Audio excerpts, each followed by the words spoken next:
अजहर सिद्दीक साहब भी मौजूद हैं, लॉ एक्सपर्ट हैं। आज सर आपसे स्टार्ट लेना चाहूँगी, जो जवाब सामने आ रहा है उसके हवाले से भी बता दीजिए। और निगरान हुकूमत की 90 दिन की आईनी मुद्दत अब खत्म हो गई है, क्या पंजाब में पीटीआई की हुकूमत बहाल हो सकती है अब?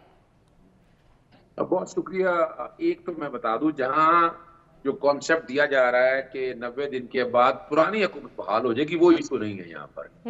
वो तो जो कि पूरी असेंबलियां तहलील हो चुकी हुई हैं, वो तहलील होने के जब असेंबलियां तहलील होती हैं आइन के आर्टिकल 133 के तहत, जो जाने वाला वजीर आला ना, वो वजीर आला रहता है जब तक नया वजीर आला नहीं आ जाता। ठीक है, ये आईनी प्रोविजन है और ये आईनी प्रोविजन बड़ी वाज़ेह तौर पर क्लियर है। अब यहाँ हुआ क्या, यहाँ आइन के आर्टिकल 224, 112 और 105 को अगर मिलाकर पढ़े तो 90 दिन से ज्यादा निगरान हुकूमत चल नहीं सकती है। ठीक है, 90 दिन से जैसे ही 91 डे आएगा, इसकी हैसियत गैर कानूनी और गैर आईनी हो जाएगी।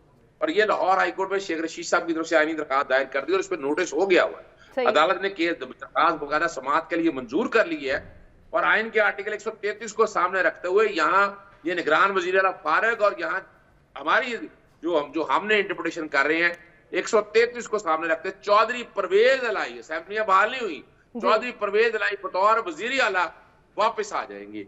ये है वो बात। और इस पे निगरान जो है ना जी, हुकूमत के जो एडवोकेट जनरल है वो पेश हुए, अदालत को आके उन्होंने बताया कि जनाब इस तरह की दरखास्त एक खारिज हो चुकी है। तो बताया कि यहाँ तो अपना प्रोविजन इस वक्त ये है, ये वो किसी एक आम आदमी ने फाइल की थी, ये एक सियासी जमात के सरबराह हैं और दो जो एमपी हैं इसी सियासी जमात की, यानी इस असेंबली की, जाने वाली असेंबली की। तो अब तक जितने काम इन्होंने 90 दिन के बाद, पहले वैसे तो 90 दिन के अंदर भी बड़े क्वेश्चन है कि इन्होंने वो काम किए हैं जो मुंतखब हुकूमत कर सकती है। इसका प्रियम्बल बड़ा क्लियर है।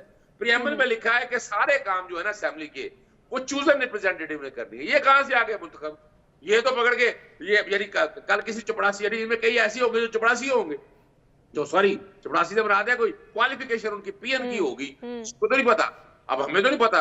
अब अगर आपने 62 और यानी ये जितने लोग आए हैं, ये कौन सा 62 और 63 का जो हडल है बन के आए हैं, आप अगर यहाँ बैठते हैं तो आप ऐसे नहीं बैठ सकते हैं। ये सिर्फ इनका काम इलेक्शन कराना था, जो हमने देख लिया पूरी तरह नाकाम हो चुके हैं। ठीक हो गया।